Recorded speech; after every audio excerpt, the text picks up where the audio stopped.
without further ado, as they say, would you welcome Ollie and Helen?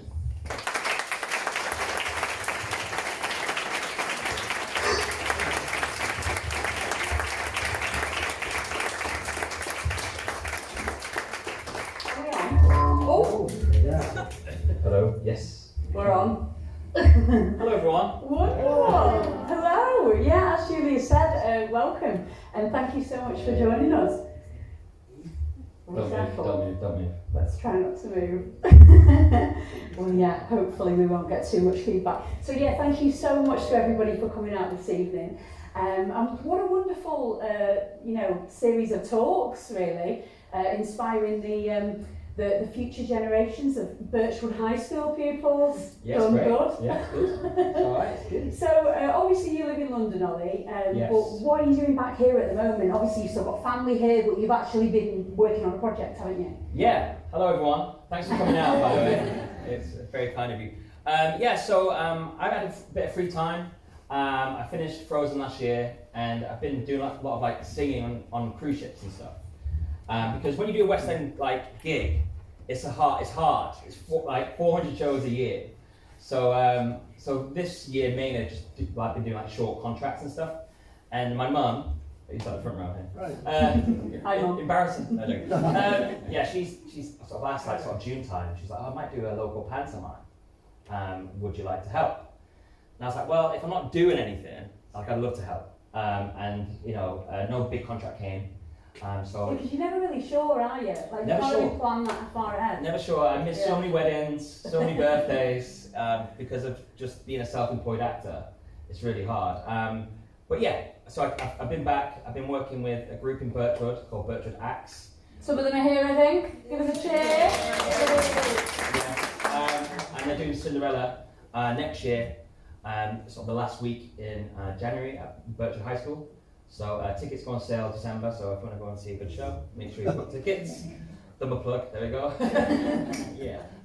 So been very busy, but so I'm away next week. I'm going to America. And then, Going to Reno. Reno, yes, I'm going to the casino place, yeah. Right, cool. Well, I think the best place to start really is the very beginning. I feel like this pot plant is sort of... I know. Do you know what I mean? I feel like it's in... It's okay, I'll just move it back a bit. blocking my view of you. Have we done Little Shop of Horrors? There we go, we've moved it back a little bit. I think it's best to start at the beginning really. Obviously we know you from Birchwood, we know you went to Birchwood High. But tell us a little bit about your early life, your birth, your primary. We have the birth story, Mum. Let's go way back. I don't remember the birth. So in terms of getting into performing arts and getting into acting, my mum set up a local drama group, maybe sort of 30 years ago now, maybe a bit more.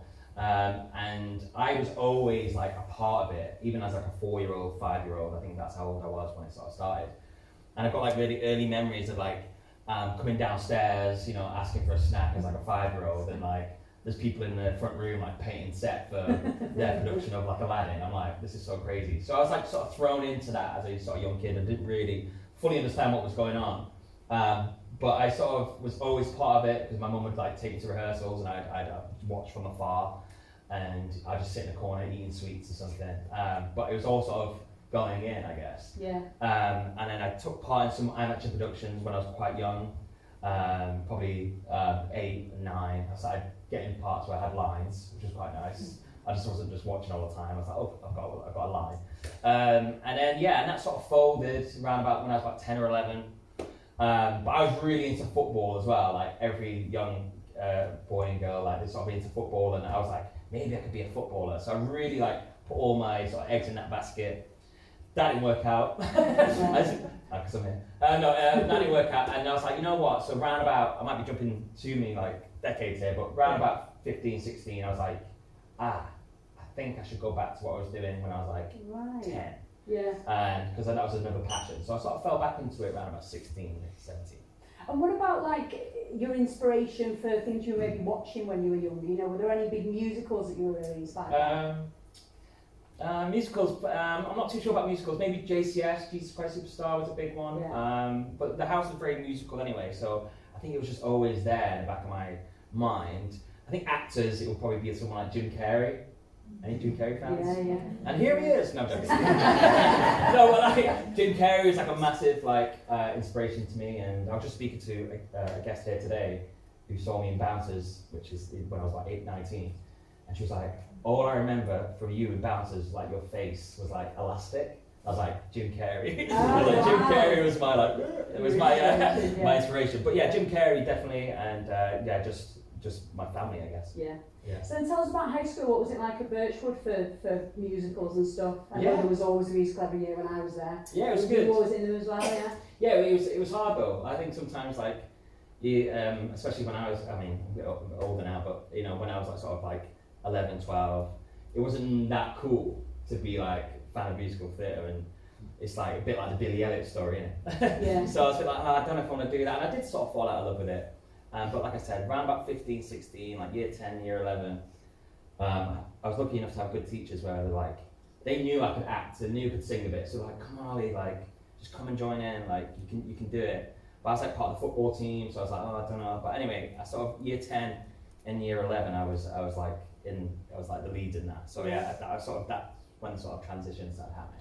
And were there like particular teachers that inspired you? Do you still remember? Yeah, like I think they were at the start of my journey. Like I had Miss Moran and Mr. Jameson, they were both acting teachers, and Miss Walsh, music teacher. They were very inspirational. And then obviously when I got to college, because when I was about 17, when I got to college, I was like, I'm all in now, and then they really helped me. Yeah. And you said there about how, you know, it's maybe when you're younger, it's not the coolest thing to like musical theatre. How did you deal with that? Because I imagine, you know, kids can be cruel, can't they? Yeah. Did you get picked on at all? Yeah. And what advice would you have for any youngsters who maybe have to contend with that? I think today with like, I might be wrong because I'm not like 12 anymore, surprise. But I think today, there's being like more performative is more celebrated. I think because of like social media and TikTok and all that sort of stuff. I feel like you can do a TikTok dance somewhere and you don't get, you know, sort of looked on that way. But I think like anything, isn't it? Just be yourself, and you know, you'll eventually find the right people that want to be, you know, you'll find your group. Your tribe. Yeah, your tribe. And it might not be, you know, you might not be everyone in the school, but as long as you're like 5 or 6 like good friends, I think, you know, you're going to be fine. Yeah.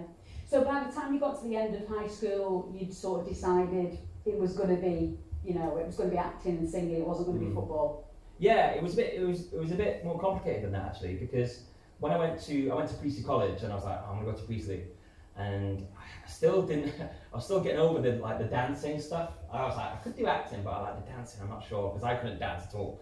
I had to learn how to dance like later on in this story. And I remember going to Priestley College and I did A-level drama, A-level English lit, A-level sport, and A-level philosophy and religion. Yeah, I know. Why did I do that? Yeah, what an idiot. But I picked those in my first year, and I remember getting to sort of the end, or no, sort of mid of my first year at Priestley, and I was like, oh, I should have taught performing arts. I think that's where I should be going. So halfway through that year, I was just like, I think I made a mistake.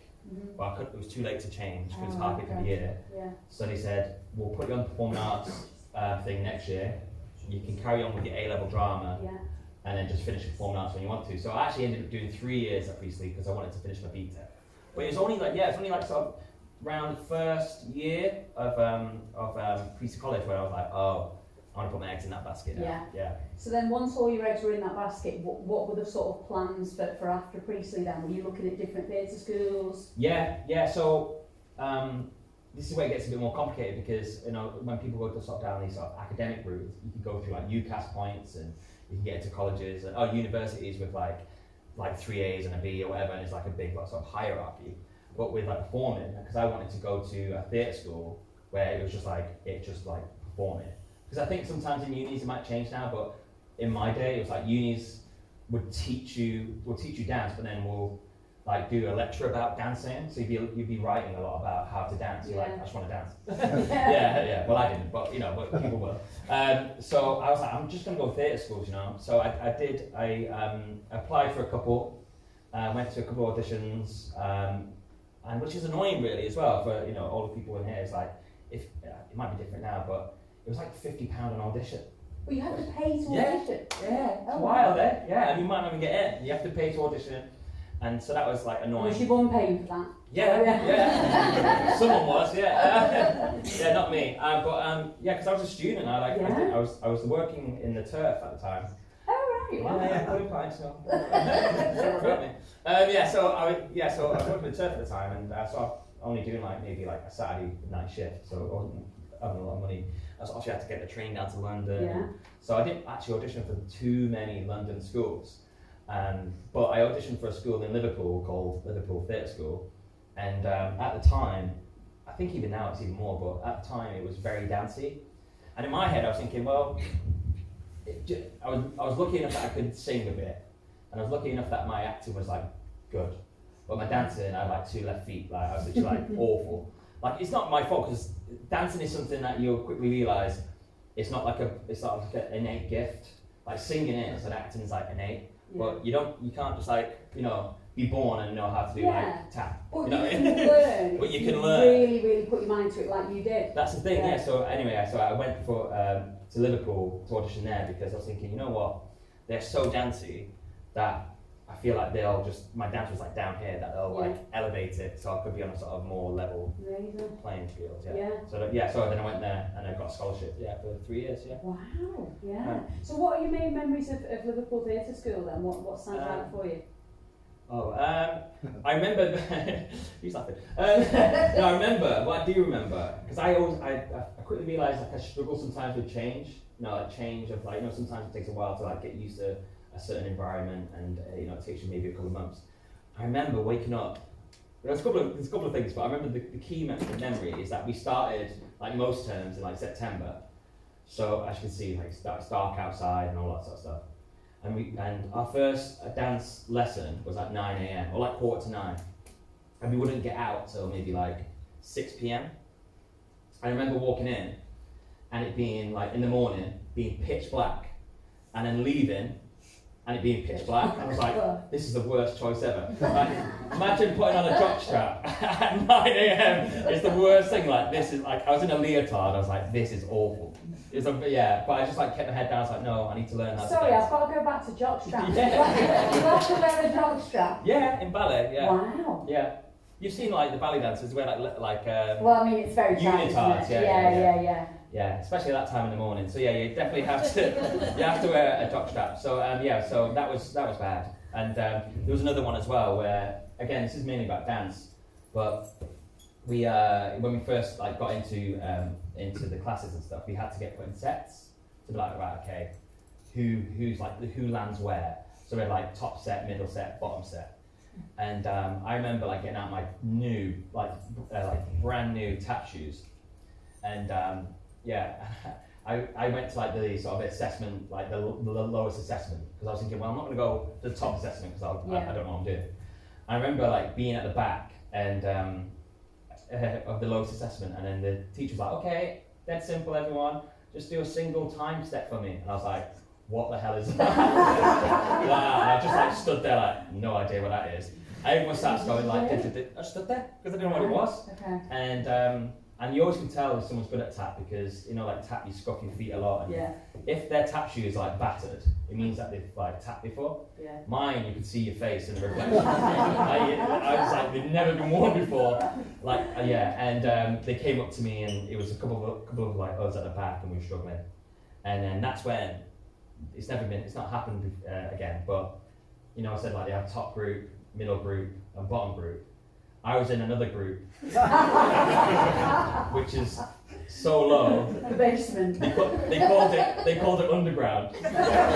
So I was an underground tap, and there was only 2 of us, and it was we had to dance with the receptionist who was a trained. She could tap, but she was the receptionist was teaching the basics. Wow. So so I was in underground tap for a bit, But I ended up in middle, so I did my work. I got to middle. Yeah, you've got to start somewhere, haven't you? And I think that's so admirable that you thought these are my strengths. You knew your strengths, but you knew where your weaknesses, but the areas where you had to learn. So they taught you to dance, presumably. Yeah. So how did that go? And by the end of it, were you Right, come on. Yeah. Let's find a dancing role. Yeah, it was it's pretty crazy actually. I just feel like especially like musicals and stuff, you just become more hireable. You just become like a more of an asset if you can move. And like there's a lot of like dudes out there who can sing really well and act really well, but you know they might have 2 left feet. And I just thought I want to like last in this industry. And I just feel like if I don't do one of the major disciplines, I'm just gonna like fall to the wayside, and I'm just gonna like miss out on a lot of roles. So yeah, like I just put my head down and worked really hard. And people always say it like, because it's like the schools in London and the schools like around,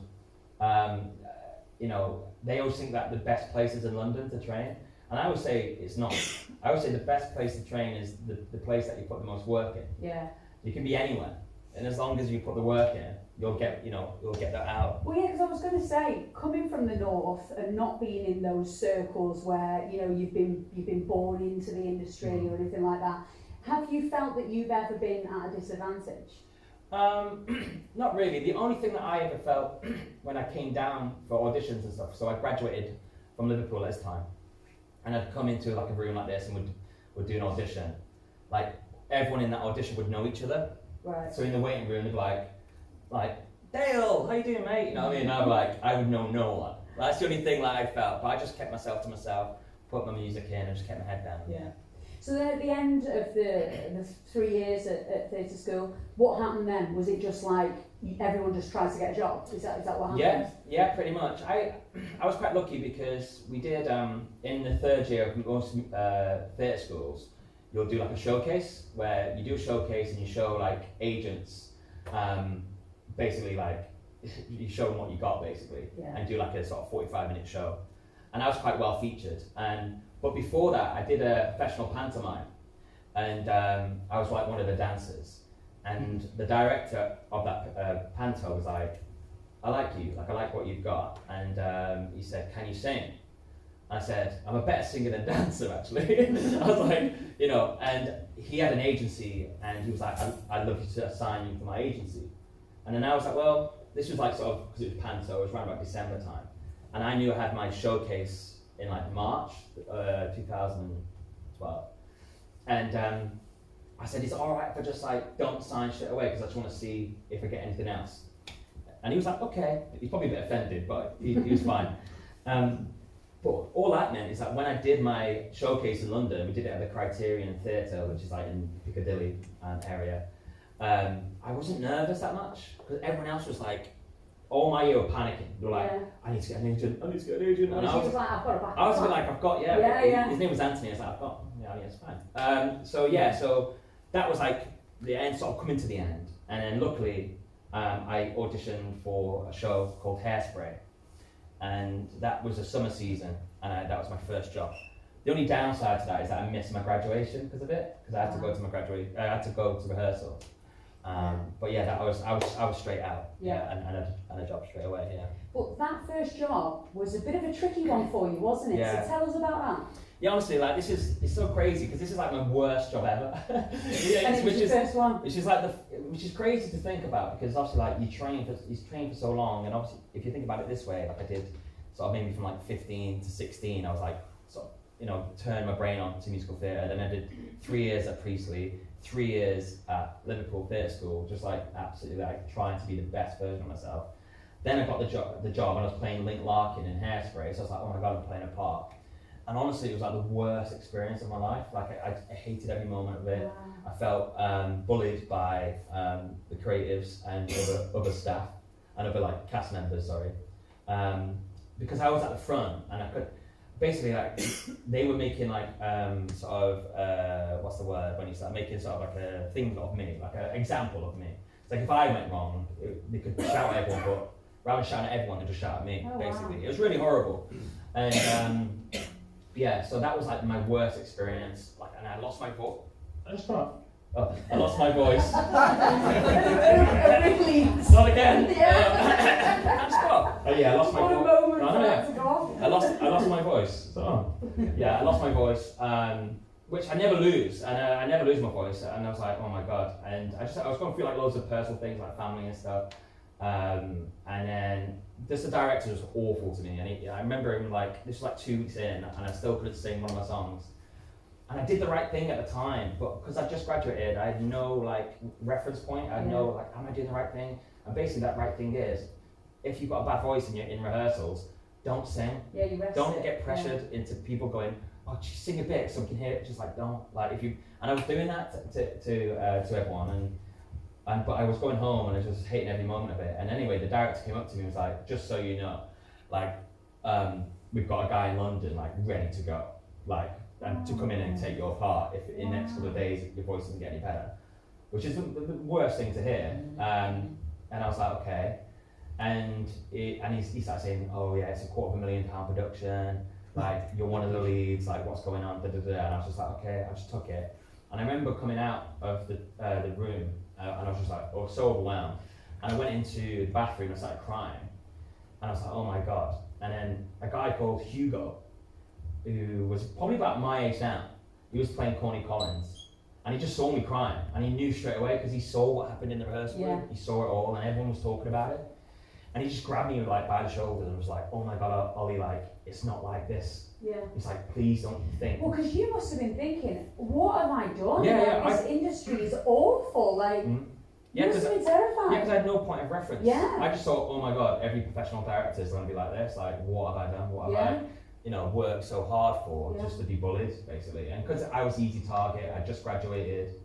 There was obviously people in the cast who probably looked at me because I just graduated that they've been working for a couple of more years and think that they should be where I am. And yeah, it was awful, but he grabbed me, Hugo, around the shoulders and was just like, oh my God, Ollie, it's not like this.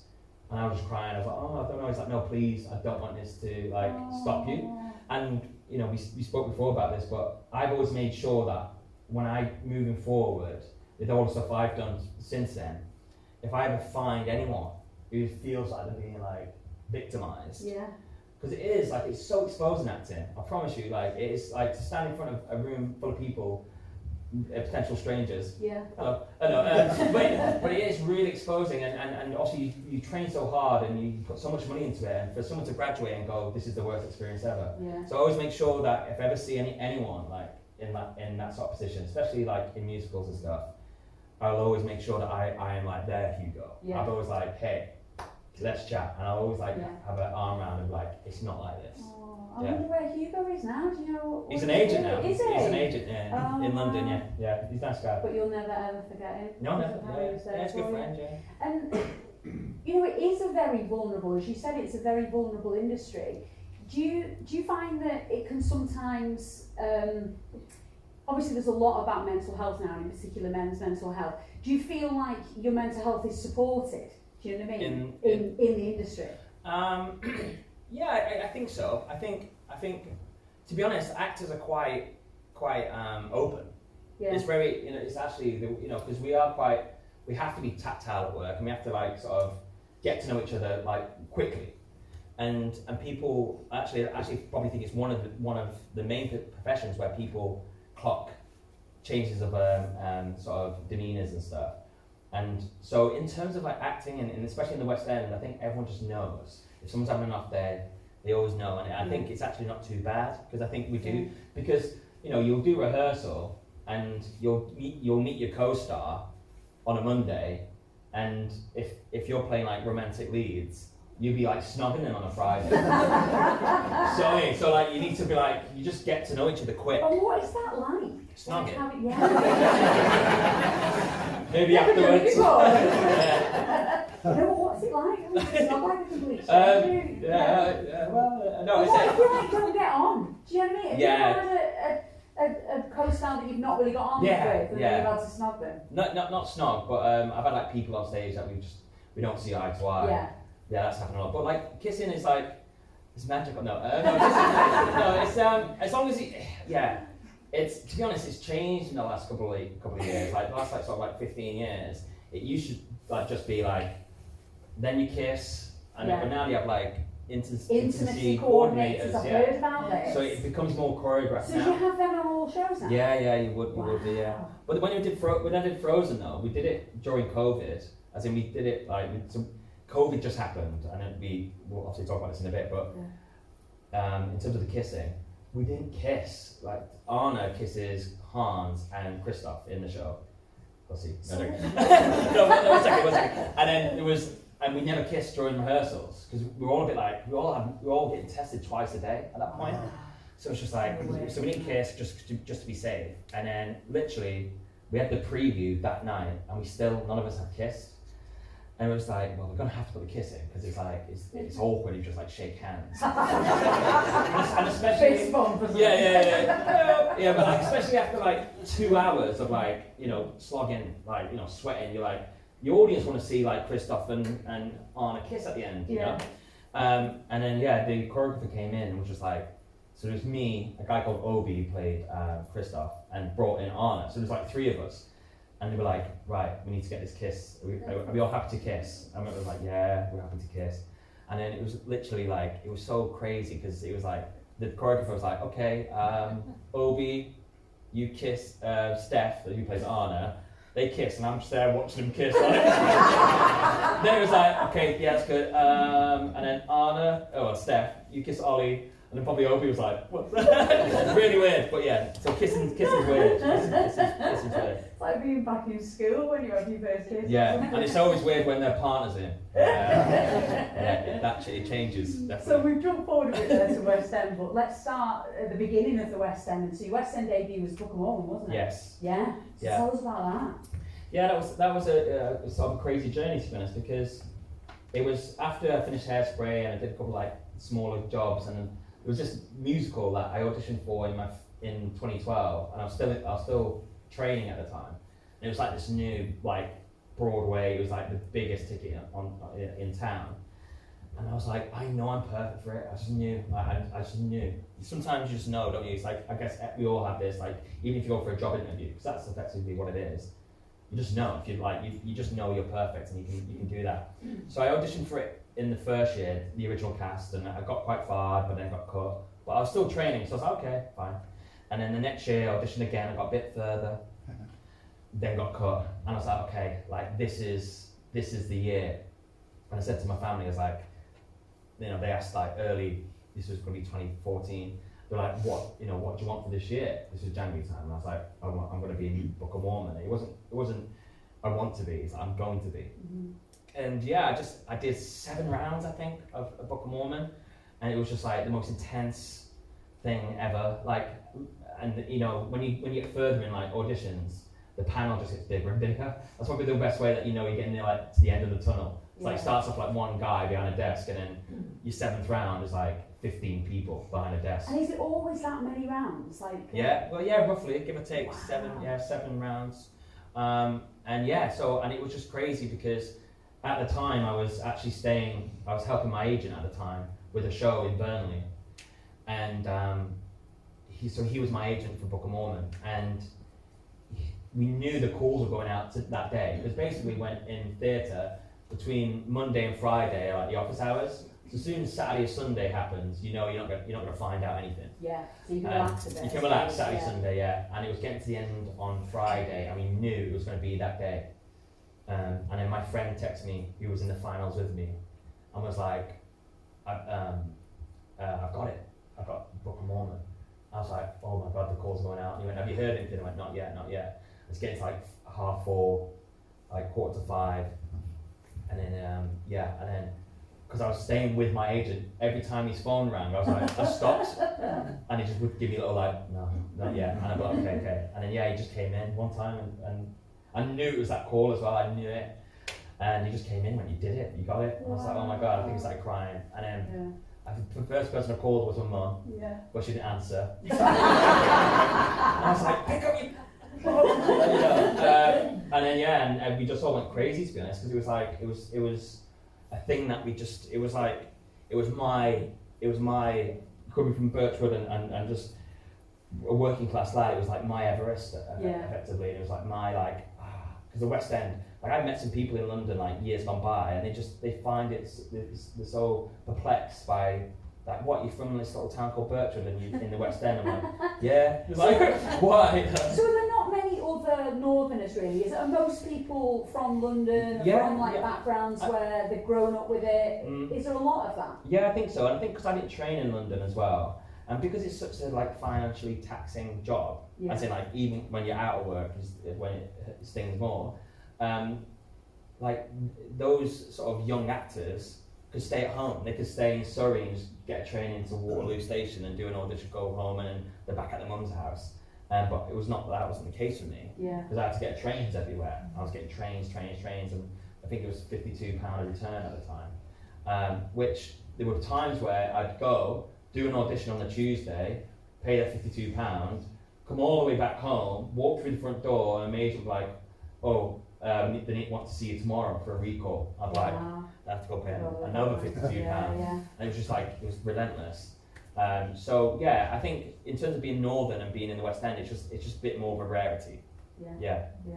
Well, I realise that we're absolutely slamming through time, and we've not even got to Frozen yet. We've got to talk about Frozen. Yeah. Of course. Are we going too quick? That was the big no. I mean, time's just running away with us, and before we know it, it'll be the end, and we've not given enough, attention to the big role. Yeah. Tell us all about it, because the story about you actually getting it is really quite interesting. So tell us. Yeah, this was like another like crazy audition story, and it's a bit like the same when with Mormon. I was like, I know I'm right for this, and I was doing Cats at the time in Kilworth. It's like a sort of summer season, and I knew it was coming over, and I was like, okay.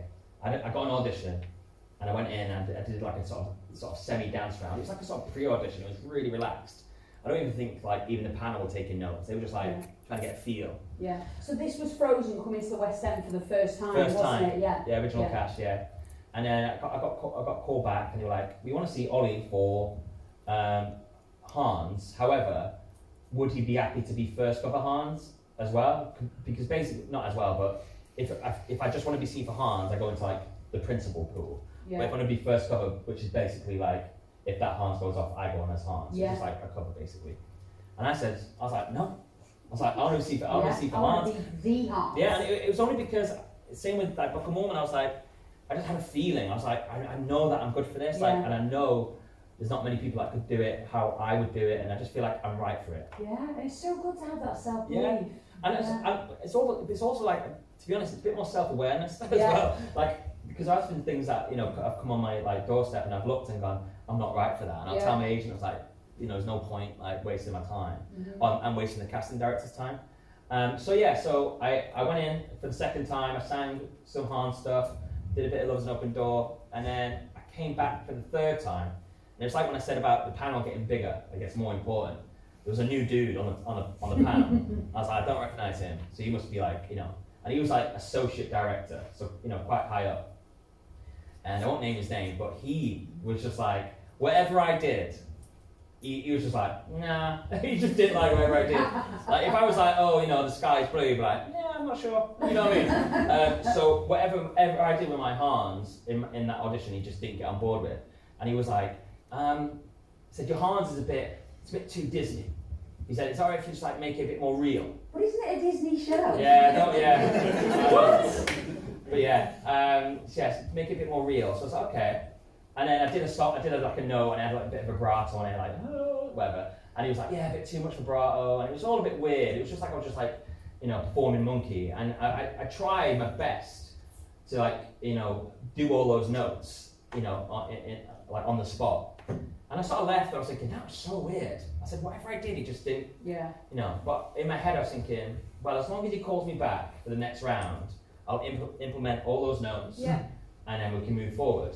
So this was around about August 2019, and I didn't get called back. Got cut. I was thinking, oh my god, okay. I got over it, and I was like, okay, so it's not for me, it's passed me by. And they had the finals like early September, so there were finals. I definitely got cut. And then I was in then I was doing Back to the Future, the musical, in Manchester in 2020, early 2020. And I got a call from my agent. So this is like 6 months after I've been cut. Yeah. He said, hey, Ollie, like, they want to see you for Hans.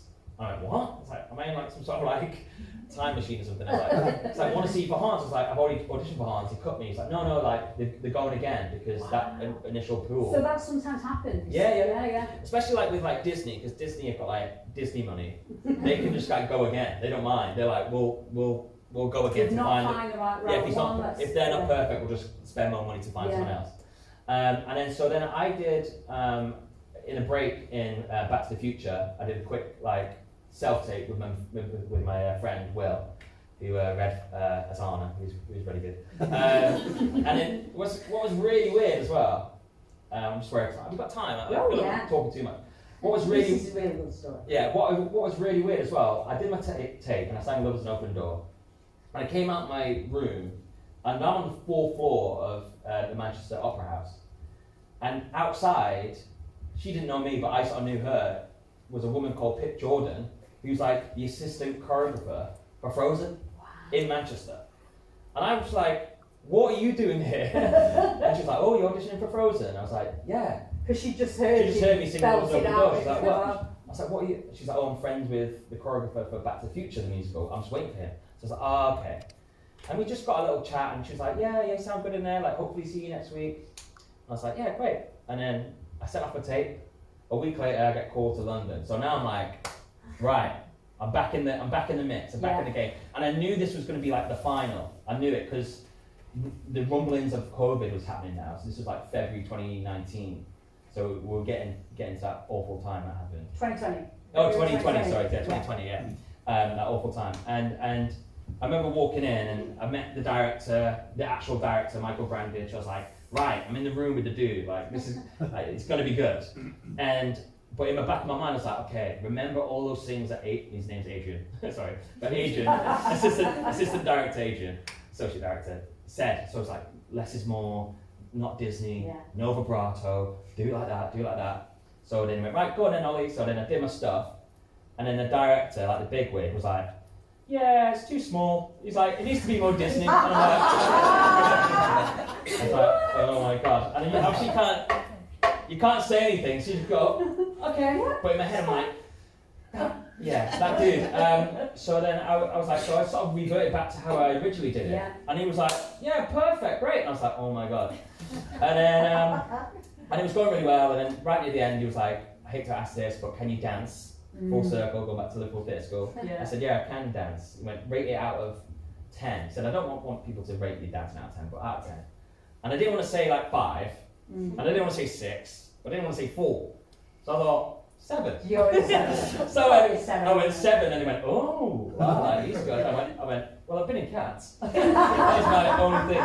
And then, just to finish the story, we went into COVID, went into lockdown. Yeah. And it was just like, oh my god. And then just all these stories about like theatres closing, would it actually Frozen and Broadway closed. Yeah. So I just bought, well, I didn't know, but I was waiting for Frozen London to be cast. I was like, oh my god, what's going to go on? And then about 4 weeks later, I get a call from my agent. He's like, hey Ollie. I went, yeah, you good? He's like, yeah. He went, just so you know, it's not 100%, but I think Frozen's going to go your way. And I went, what do you mean you're 100% now? You know what I mean? He's like, I'm not sure, but I think it's going to go your way. I was like, well, that does nothing to me, to be honest. Yeah. And then he was like, don't tell anyone, but like, tell your like close family and your mum and dad and stuff. And I was like, okay. And I got off the phone and I spoke to my girlfriend at the time, and I was like, I think I might have just got Frozen, but I'm not sure. Not entirely sure. Then another 4 weeks passed. And this was COVID. This was COVID. Yeah. So everyone was in the gardens and stuff. And I remember getting a call from my agent. He's called Jörg. And he's like, hey Ollie darling. He speaks like that. He was like, he went, I've done the deal. I've sorted your money out. I've sorted this out. You're going to share a dressing room, and told me all the stuff about the contract. I went, whoa. I was like, I got it then. Yeah. He went, oh yeah. You could have broke it to you more dramatically. Yeah, I waited 4 weeks in limbo because I was thinking he didn't say 100%, and that's it. And then I called everyone I had to call. Yeah. But then it got pushed back from COVID. I think we should have opened in 2020 September, and we opened in September 2021. Wow. So what was that like then? Yeah, crazy. I remember like people just crying. Like honestly, like people in the ensemble were like, because we waited so long. Yeah. And it was like, that's our livelihood as well. And it was really tough for any self-employed people, really, because the government didn't help out too much. And yeah, it was just really tough. And I remember, honestly, the curtain comes up at the opening of Frozen, and the audience went crazy, because a lot of the on the opening night had tickets for like years. Yeah. They booked it like 2019, Yeah, so like, yeah, they've yeah. been waiting like 2 years. And a lot of people were waiting for like 2 years for theatre to return. Yeah. And yeah, I remember, because I'm not on for the first 20 minutes, but I remember looking at the audience and, the people on stage and the cast, and they were crying. They were like, ugh. And was it like a full house to start with, or was it like It was rammed. weird? Yeah, it was, right, yeah, okay. it was so busy. Yeah. Yeah, it was really busy. Yeah, it was great. It was really like amazing time to live through. Yeah. So you did 3 years as Did Hans. 3 You years. did the whole thing. Yeah. You was there for 3 years, Mhm. wasn't it? Yeah, Yeah. it was great. Yeah. And what are some of your highlights of that? Does anything really stand out? Was that the point where you thought, this is it, I've made it now? Yeah, it was just. I remember when I left Mormon, and then I was 25, and I was like, by the time I'm 30, I want to be playing a role in the West End. It wasn't like I had to get there, but it was just something to like, reach for. And I did it. I did it with Frozen, and so it was a really like amazing moment for me to be like, oh, I've done that. But the highlights, I got nominated for a What's on Stage award for Best Supporting Actor. And I've never been nominated for anything. Like the shows I've been in, I've been nominated, but as a personal award, that was really cool. I was like, oh my god! Like, so I had to go to like that and the red carpet and stuff. So that was a really cool thing. We did the Olivier's. We opened the Olivier's, that was an amazing thing. We did Britain's Got Talent. We did like loads of amazing things, and probably the highlight, the sort of the cherry on the cake was filming Disney Plus. Yeah. That was like amazing because, especially coming from like up north, and it's like you've got your friends and stuff, and you're like, oh, can you make it? And they're like, oh, because of childcare issues, they might not be able to make it, and which is totally understandable. But as soon as you got the producers go, we're filming this, it's going to be on Disney Plus. You just know it's forever, films forever. Yeah. So even myself, I can watch it, years gone by and look back at that time in my life.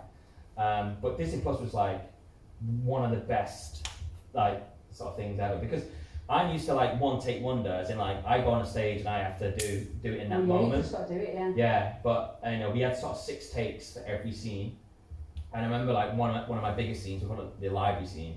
It's the bit, if any people know Frozen, it's the bit where Hans like reveals his like true true plan, and I remember being behind the door, going, "Come on, Ollie, this is like your Golden Globe like nomination scene." But this is like the big scene for me, because everything else is like, hey, like, I'm Hans. It's like, oh, like, but it's like, this scene's like, I lied, like, the really horrible scene.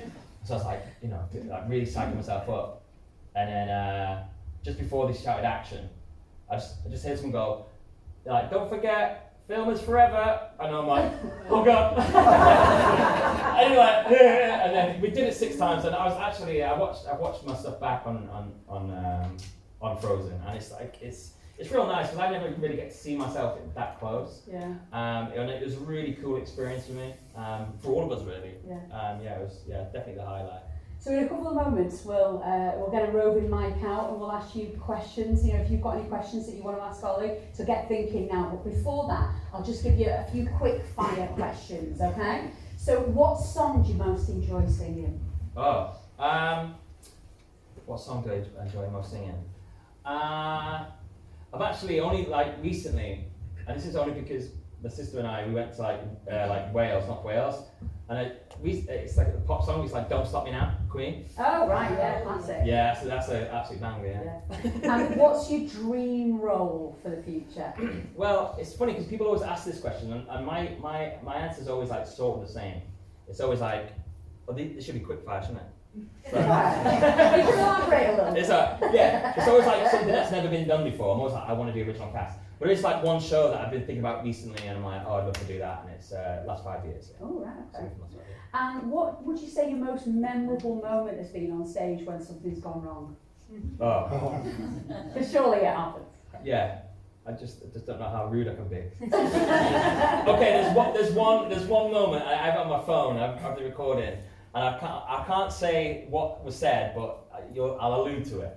So this is when in Book of Mormon, and basically the guy, I don't know if anyone's seen Book of Mormon, but it's like Mormons like get 2 by 2 before the. Who's seen Book of Mormon? Anyone seen Book of Mormon? Yeah, viewing. Yeah. So the elders get joined together, like in pairs, and like you're going to where you're going to France, you're going to Norway, and stuff like that. And there's one day that's done live, by the way, those voices, and I've done that before. I've covered that role, and basically the guy was meant to say Elder Grant, but he combined Elder Cunningham with Elder Grant. So the beginning of Elder Cunningham was, and your mission, brother, would be, it's like Elder Cunningham, and then ended it with NT. So you just, that's what happened. And I was not on. I was not on because I was a swing there, and I heard it. I heard everyone start laughing on stage. And I'll say this, I wet myself a bit. Yeah. It was honestly the funniest thing ever. And I had to, because I was at the back of the auditorium. Oh God. I was at the back of the auditorium just watching. And yeah, I had to leave the auditorium. I was like, that is, and I have the recording, so if I see you around, I might play it to you. Right, let's get out to the audience then. Any questions? Get your hand up if you've got a question. Should we go to the second row here? Just pass it along. Me. It's pretty loud, isn't it? Right, go for it. What did you want to ask Ollie? First of all, Ollie, you were amazing in Frozen. Oh. Absolutely amazing. When the crowd booed, we were cheering. Oh, Because obviously, local Warrington boy, the only ones. we were the only ones pretty much. But my question is, I'm a former Priestley Performing Arts student as well. I just wondered if you had any memories from Priestley College and your time doing performing arts. Yeah, loads of memories really. I think I remember doing, we did Moulin Rouge, we did a production of Moulin Rouge, and that was really fun. And it was, I wanted to be Christian. I was like, I don't know if anyone's seen Moulin Rouge, but it's like the Ewan McGregor part. And it was like a nice learning curve for me, because I was like, I want to be Christian, you get to sing like your song, you get all the greatest songs. And I got cast as Ziegler, which is Jim Broadbent's part. And I was like, what the hell? But it just meant I had the most fun. And I just realised quickly, like, you don't always have to play those, like, romantic leads. It's quite nice sometimes to play the funny part. So yeah, probably Moulin Rouge. Good stuff, thank you. Right, hands up again. Any questions? Oh yeah, one. Do you have to still audition, or do they just beg you to take the parts? I wish. No. What sort of happens now is like it's more. I'll just miss a few rounds, and it's like, and also like back in the day when I first started out, it was like ensemble cover. Like it was like you have to build your way up in terms of that. But now like. There are certain shows that have been like availability checked for. It's like Ollie free, so I just skip a bit more rounds now, and also with that, it's just like my level of auditions, as in what I'm like sort of getting in the room for, is bigger. So like I've done some self tapes and stuff. I put some on there. Like one was maybe from Bridgerton, and like there's like stuff like that. I'm getting in the rooms now. So I still have to audition, unfortunately. I'm not there yet, but I'm just the doors that are opening are much more like appealing. Yeah. Well, can you get to a point where you don't have to audition? Yeah. So you definitely. literally just get. Yeah, but I think because I think probably the level that I'm at is like maybe there are some things that I probably don't have to audition for, but I'm just the way I see my career is like I'm just good like climbing, and the next thing I want to do is something better than Frozen, and then after that something better than that, and as long as I can chip away. Yeah. And keep moving up. That's my sort of Brilliant. business plan. Great question, thank you. Yeah. Towards the back there. Sit back, please. Thank you. What's a piece of advice that you would give to a third-year drama school student? Oh. Okay. That's you, presumably. Yeah. Where'd you go? The Hammond. Hammond. Okay. My advice is, and I don't know what your year's like, but everyone wants to work, especially when you graduate, because it sort of makes you feel like you're worth, are you good enough? And I would always just stress, like, don't accept something that's not going to fulfill you, and it's a marathon, not a sprint. I feel like sometimes with like third year, like colleges and stuff, they go, you have to work because it looks good on our website. But if you don't want to go and do a 6-month cruise on P&O because you don't want to do that, then don't do it. Like, it's all about you, and like, people will, and hopefully you book a job and you book the most amazing job straight away and it fulfills you. But don't feel like you have to rush for other people's like sort of approval. Just go on your own journey, because you could graduate and not really do anything for the first 3 months, but then the perfect thing is there for you, and then 3 months later you're like you're off. So that would be my advice. Yeah, and it's not just your peers that are like will pressure you. It's the teachers as well. They're terrible for it. They're like, you've got to get a job. It's like, no, this is my own, just pick your own. I think it's about what you were talking about before, about self-awareness, isn't it? Yeah. Like knowing what's right for you and what isn't right for you. Yeah, and also life goes quick, and I always think like, you could sign a contract because you feel like you should be working on a cruise ship. There's obviously nothing wrong with cruise ships, but I'm just saying because they're long contracts. For 18 months. Yeah. And You've done cruise ships, haven't you? Yeah, not in, I only like a guess, I've only been on for like a week, but there are production casts on there that do like 18 months. It's like, that's 18 months of your own life. So just make sure like, if you do accept something, it's because you want to do it and not because you feel like you should. Yeah. Oh, thank you so much and best of luck for the future. Right, any other questions over here? Yeah? Hi, I'm a Greasy student as well, just left. I did musical theatre. Yeah. We did Newsies as our second show. Yeah. I was Meadowlarkin.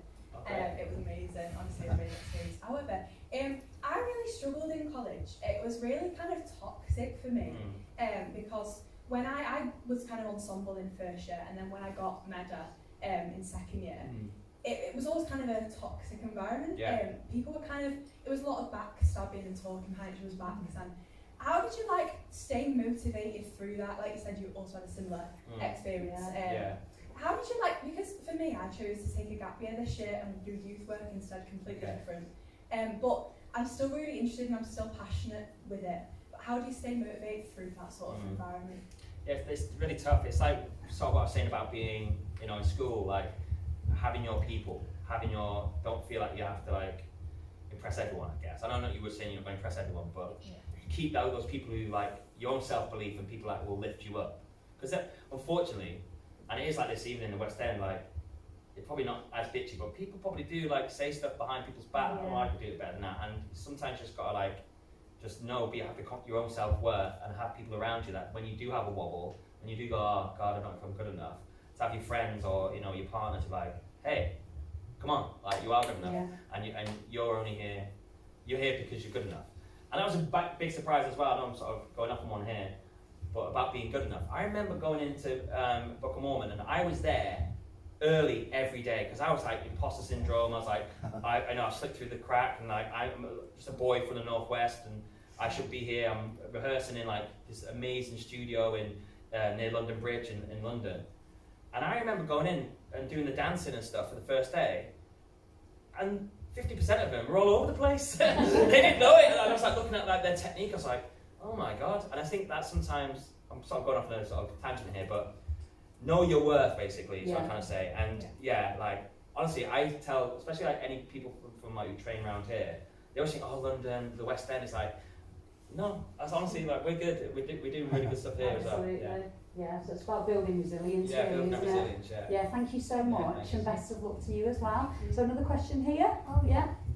Hi, thanks. That was really interesting. Okay. I just had a couple of, just as a layperson, I'm not an actor, we're an actress. Just interested when you said you've done 400. Did you say 400 shows in a year? Yeah. Amazing. Yeah. So just is that Frozen? Yeah. That's amazing. But just how do you kind of reconcile if you are missing things like birthdays, weddings? Yeah. I must be. Yeah. I don't know. I find that kind of. I don't know how to difficult that. Well, because that's more than there are days in the year. So you've obviously done matinees as well. That's a lot of shows, isn't it?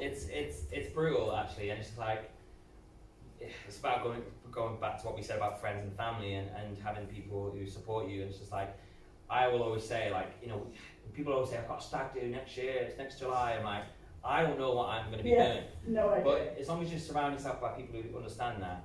But yeah, I think I said before at the start of the talk, I said I'm going at the moment. I'm doing smaller gigs, and I'm more content at the moment because I have missed out on a lot of stuff, like weddings and stuff and birthdays. And sometimes it's what I was saying to the girl over there. It's don't go in another contract just because you feel like you should. For example, if Les Mis was casting tomorrow and I had to sign a year's contract, I don't know if I'd want to do it because I'm not getting any younger. I'd rather do little gigs here and there and earn roughly the same amount of money, but be more free and be able to go to my friend's wedding or go to my friend's birthday. Yeah. But yeah, it's been really tough, especially at the beginning. But yeah, because a West End contract, you have 28 days holiday. Oh right, so you do get holiday, but if someone's booked that week off who covers you, You can't go anywhere. Well, yeah. And that happened to me a couple of times. So you do get holiday, but it's a nightmare. Yeah. It's a nightmare. Thank you so much. Any more questions? Anyone hands up? Towards the front here. What is the best piece of advice that you could give to young people who want to take performing arts as a future career? Best advice. Right, so I think a couple of things really. People, especially when you start young, I think it's just about implementing your skill as somewhere, whether that's like being creative, like in a group, like joining a group and learning like the basics, or doing something at home, or like or with your friends. Like me and my friends used to do like sketch shows and stuff. It's just like building your creativity, and even sometimes it is going to the group, and sometimes it's looking at someone else do like maybe a bad habit and go, oh, I wouldn't do that. It's just learning and applying yourself. I think that's probably the best thing to do. Rather than just sit and go, oh, I'd like to do something. It's like, oh, how can I put, even at an amateur level, my desire to be an actor, how can I put that forward somewhere? So it's just about being creative, trying things out, learning a new skill. Whether, you might be like, oh, I'm a good actor, but I can't sing that much. Practice singing, just get creative, basically, I'd say. Yeah. And that's probably like my main bit of advice for especially like anyone that like sort of mid-teens or anything like that. Yeah. Go out there and do stuff. Yeah, definitely. And how would you sort of sum up, for anybody in the audience tonight who thinks, oh, I am just from a little place called Birchwood in Warrington, and could I be on the big stage? How would you encourage them? Well, I'm no one special. Like I'm all I did is I just put a passion first. I was like, I'm gonna put all my eggs in that basket, and if it sticks in a couple of years' time, it sticks, and that's all I did. And I got to an age where I was like, I'm gonna try. I think it's like anything, honestly. I've acted with some like great people and stuff, and they are just the same as us. I promise you. Like they've just either been lucky or they've put themselves forward. Yeah. And that's it. That's like the magic sort of potion. Just put yourself forward and going, you know what, I'm gonna just try, and I'm gonna try and do this and see if it'll work out, and you'll be surprised what happens. Wonderful. Yeah. Well, I think that's a really nice note to end on. But I think you've got a bit of a surprise for us, haven't you? Yeah. Yeah. So I'll probably take this off. I got asked if I wanted to do a little song, and I was like, well, yeah, and it was sort of like last minute, and we spoke a bit before about one of my dream roles, and it's from a show called Last 5 Years, and the character's called Jamie. And I just thought I'd sing a bit of this today, if that's okay. Is that all right? Is that all right? Yes, definitely. Before we play, I don't play Chef. I'll take this as well. I don't need a mic, I don't think. But just a bit of context about this show. It's about a couple who are going through tough times, and whilst Jamie, my character, or this character, his stock is rising, his partner Kathy, who's trying to be an actress, she's sort of going down. Just like that sort of competitiveness of or professional jealousy that people might have in a couple. And at this point, they're getting ready for Jamie's doing a book launch because he's finally been published, and Kathy, his wife, is just making it a bit more difficult, and he's just like, hey, support me and I'll support you, basically. So I'll sing a bit of this. I'm not gonna have a mic because I think I'll be loud. Just gonna project. Yeah. Yeah. And we only just threw this together, so hopefully the sound works and it's not too loud. Right, take it away, Ollie. Go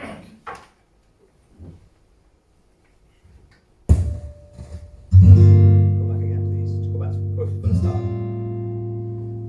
Sorry, back to the start, please.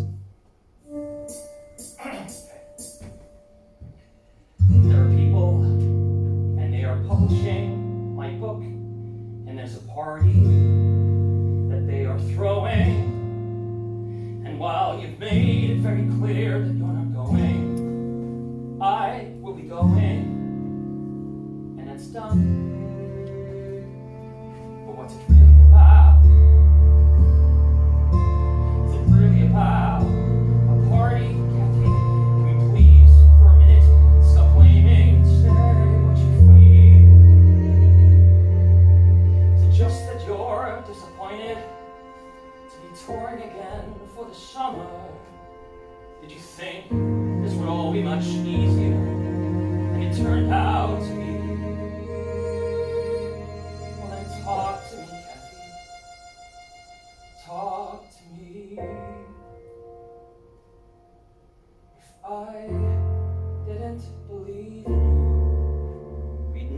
have gotten this far, if I didn't believe in you and all of the 10,000 women you are, if I didn't think you could do anything you ever wanted to, if I wasn't certain that you'd come through somehow. The fact of the matter is, Kathy, I wouldn't be standing here now.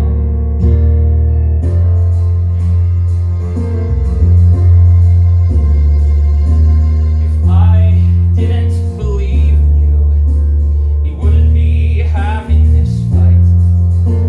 If I didn't believe in you, I'd walk out the door and say, Kathy, you're right, but I never could let that go. Knowing the things about you, I know things when I met you 4 years ago. I knew it never took much convincing to make me believe in you. Don't we get to be happy, Kathy, at some point down the line? Don't we get to relax without some new service to push me yet further from you? If I'm cheering on your side, Kathy, why can't you support mine? Why do I have to feel I've committed some felony, doing what I always swore I would do? I don't want you to hurt. I don't want you to sink. But you know what I think? I think you'll be fine. Just hang on and you'll see. But don't make me wait till you do to be happy with you. Would you listen to me? No one can give you courage. No one can thicken your skin. I will not fail so you can be comfortable, Kathy. I will not lose because you can win.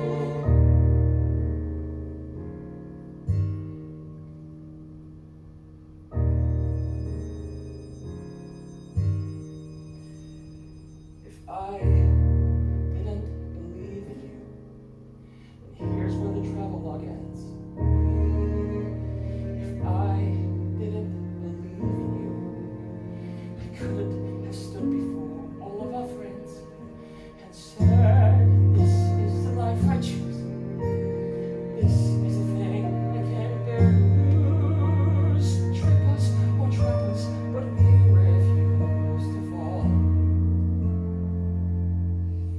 That's what I thought we agreed on, Kathy.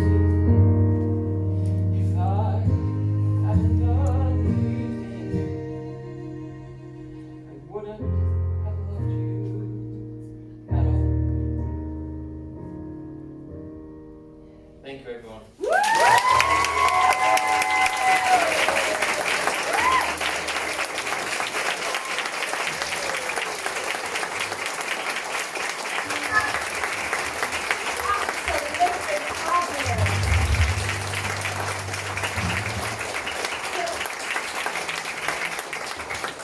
That's doing well then, isn't it? Yeah, it's up there, it's up there, it's up there. And have you had any sort of...